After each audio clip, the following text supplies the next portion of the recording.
Hey, what's up, you guys? This is Curtis with Show Up Lifestyle, helping you in every aspect of your life, mentally, physically, and spiritually. And today I'm going to get into talking about intermittent fasting and how a beginner can get into intermittent fasting. I know a lot of people out there are looking to lose some weight, looking to lose weight faster, and that's one of the benefits towards intermittent fasting, but there's also the spiritual side of intermittent fasting. And if you watch towards the end of the video, I'll get into a little bit of that as well. So if you're just starting out and you've never dieted before, or you don't have experience with intermittent fasting, I would really suggest that if you're just beginning to start, trying to get on a diet, trying to get on the right track, trying to lose weight, to first start tracking your calories. If you start tracking your calories, you'll see weight loss, especially in those beginner phases, because your body is just so used to absorbing all these calories and eating whatever you please. So if you just start tracking your calories, you'll be able to change what you eat, and you'll start eating healthier automatically, because usually what you're eating is very high calories. So you want to start off by tracking your calories first. After you get through that phase, then I would suggest intermittent fasting. And for most people who never tried it, it's probably going to be pretty difficult. And there's different ways of fasting. All fasting is choosing a time frame where you can eat. Most people do a 16/8, and you can use that however you want. If you want to eat from 12 to 8, right now I do from 2 to 8, so I do a 18/6. Um, that's what works for me. And then sometimes I'll go over to 9, so 2 to 9, and do it that way. But most people do a 16/8, so you can go from the afternoon to 8 o'clock, which would mean that you would just basically skip breakfast and then start eating at lunch and then stop eating at 8 o'clock. This is where most people start out, is that 16/8, and it's usually because all you're really doing is skipping breakfast. And one of the things that you got to pay attention to as well is, if you're trying to lose weight, I would still take that beginner step that I told you about, tracking your calories, and still use that while intermittent fasting, because you don't want to go under your calories necessary, and you don't want to go over your calories. A lot of people think like, oh, if I do intermittent fasting, I can just eat whatever I want and lose weight. So they, from 12 to 8, they just stuff their faces and think that they're going to lose weight. Intermittent fasting is programmed to help you digest quicker. That's why you're able to lose weight quicker, because your body is using the stored fat while it's in this state of ketosis.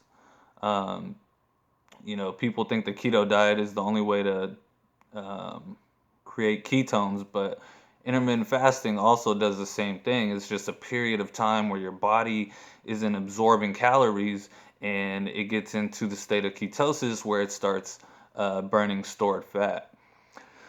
So, with that being said, now when you're moving on, when you get into intermittent fasting, one of the things I started off doing that was really helpful, that I still do, is waking up, and when you start feeling hungry, drink a cup of coffee. If you don't drink coffee, drink a cup of tea, and make sure you drink lots of water. These are things that you can still drink while you're fasting. It won't break the fast. So as long as you have black coffee, there's 0 calories. Water, tea, all these things are 0 calories, and you can continue to drink them, so you don't break your fast. And what I want to suggest too is, start off with the 16/8, but if that starts getting easy, try to push your boundaries a little bit. Try to go a little bit further. Um, if you're doing from 12 to 8, try doing 12 to 6. Try doing 2 to 6, and keep pushing those boundaries a little bit. And some people go to the 1 meal a day. It's not something you have to do. Um, but the longer you go without eating, the smaller your feeding period is, the longer you're going to be in ketosis, the better results you're going to get from intermittent fasting. Now, what I've done recently, and this was purely on, the spiritual side of things, to kind of have that enlightenment, a clear head, and be able to think. So I went on a 36-hour fast. I didn't eat anything for 36 hours. I still drank tea, I still drank coffee, I still drank a lot of water because certain times of the day I'd get up too fast, feel a little lightheaded. The second day though, I felt pretty good. Um, and I did this basically because I was on a channel. It was a YouTuber named Elliot Hulse, and he was talking about, figuring out your path. And I got onto it, and he said, fast for 72 hours, but I was like, oh, I'll do 36. And basically, clear your mind, because it clears your mind and you start getting clear, when you're not thinking about food and everything else and your mind gets cleared. I woke up the next day in the morning and got a journal out and just kind of wrote down everything, that was on my mind. And this is just writing down what's in your heart, what's in your soul, and asking yourself a question, what is it that you want to do with your life? What is it that you want to get out of life?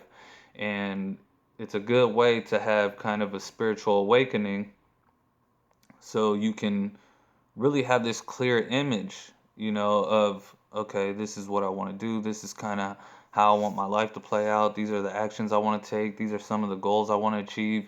And sit down and write that out. And you get this kind of clear feeling in your head of what you want to do. And I think it's because, like, a part of you has this kind of like empty stomach. You're not like completely energized, like, oh, I want to go do everything, but you're not completely drained, like, oh, I want to do nothing.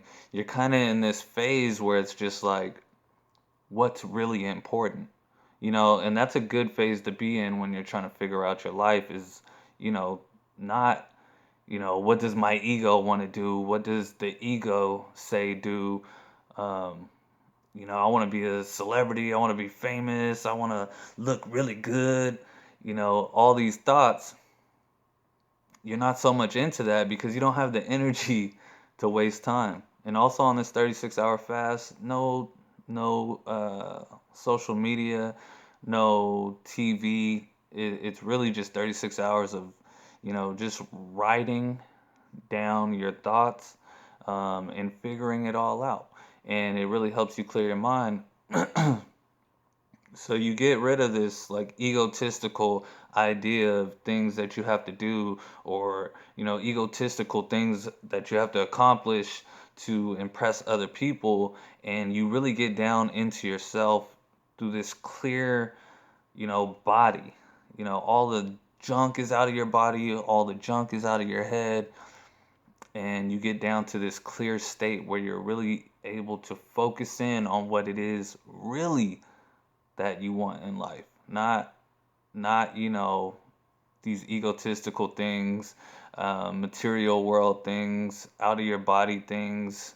It's really inside of you that wants to do this.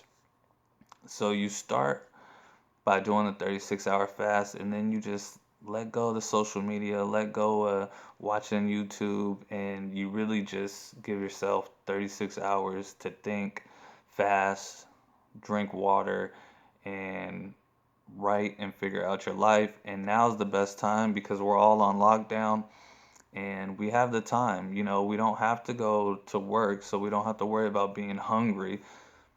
We can sit on our couches and think for 36 hours without eating and drinking water. Um, so my beginner advice for intermittent fasting.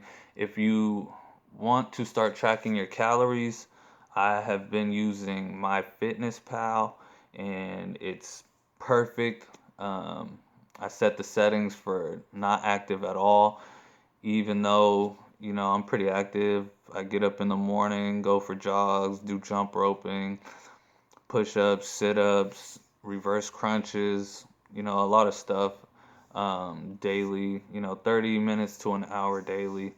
But I still like to put no activity, so it gives me, the lower end of my calorie intake for my weight, and I just stick with that. So, with that being said, I wish you guys much success on your fitness journey, your spiritual journey, and leave me a comment below and let me know what you use to track your calories. Maybe there's something out there better than MyFitnessPal, but so far that's been the best one that I've seen.